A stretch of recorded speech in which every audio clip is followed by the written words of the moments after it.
আপনি যদি জাপান আসতে চান তাহলে এই ভিডিওটা আপনার জন্যই। আমি এই ভিডিওতে বলবো আপনি কিভাবে জাপান আসবেন এবং জাপান আসতে কত টাকা লাগে A to Z। জাপান সম্পর্কে আরও তথ্য জানতে আমার চ্যানেলটা ফলো করে রাখুন। আপনি যদি এইচএসসি পাস করে থাকেন এবং বাইরে দেশে যাওয়ার চিন্তাভাবনা করতেছেন তাহলে আমি মনে করি জাপান বেস্ট হবে। তো জাপান আসতে হলে প্রথমেই দরকার জাপানিজ ভাষা। তো আপনি যদি ভাষা শেখার জন্য কোনো একটা এজেন্সিতে ভর্তি হন তাহলে সেখানে দিতে হবে 15 থেকে 20,000 টাকা। এজেন্সিতে ভর্তি হওয়ার পরে আপনার ফাইল প্রসেসিংয়ের জন্য লাগবে আরও 30,000 টাকা। তারপরে লাগবে ব্যাঙ্ক অ্যাকাউন্ট। আপনার যদি নিজের ব্যাঙ্ক অ্যাকাউন্ট দেখান তাহলে কোনো টাকা লাগবে না। আর যদি এজেন্সি আপনার ব্যাঙ্ক অ্যাকাউন্ট দেখায় তাহলে আরও 30,000 টাকা এক্সট্রা লাগবে। সিওই পেপার আসার আগ পর্যন্ত আর কোনো টাকা লাগবে না, আপনার 80 থেকে 90,000 টাকার মধ্যে হয়ে যাবে। তো সিওই পেপার আসার পর সর্বপ্রথম যে কাজটা সেটা হচ্ছে আপনার ট্যাক্সের পেপার হচ্ছে রেডি করা। তো ট্যাক্সের পেপার রেডি করতে আপনার 25 থেকে 30,000 টাকার মতো লাগবে। এরপর হচ্ছে জাপানি স্কুলের টিউশন ফি। তো এক এক স্কুলের এক এক রকম হয়ে থাকে, তো আপনার অ্যাভারেজ একটা ধরে রাখতে হবে যে 8 থেকে 9 লক্ষ টাকা ধরে রাখতে হবে। টিউশন ফির সাথে কোনো স্কুল ডরমিটরি ফিও নিয়ে থাকে। তো ডরমিটরি ফি 6 মাসের নিয়ে থাকে, তো ওখানে ধরে রাখতে হবে আরও 2 লক্ষ টাকা।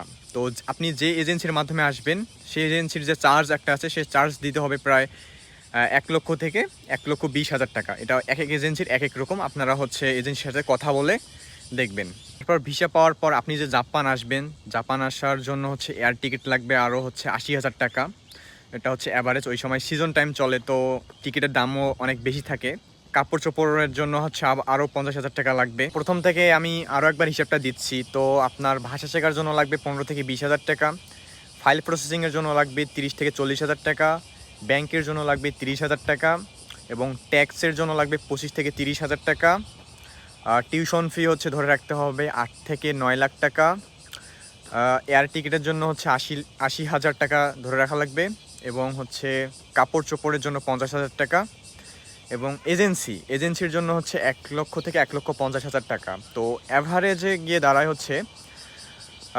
13 থেকে 15 লক্ষ টাকা জাপান আসতে লাগবে। এটা ফুল আপনার ভাষা শেখা থেকে শুরু করে জাপান আসা পর্যন্ত, এবং জাপানে 6 মাস থাকার বাসা ভাড়া পর্যন্ত 13 থেকে 15 লক্ষ টাকা ধরে রাখতে হবে। কম বেশি হতে পারে, আমি জাস্ট শুধু আপনাদের আইডিয়া দেওয়ার জন্য একটা ভিডিও করলাম। তো এই আর কি, এই জাপান আসার ফুল খরচ।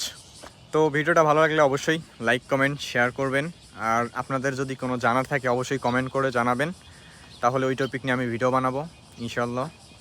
তো খুদা হাফেজ।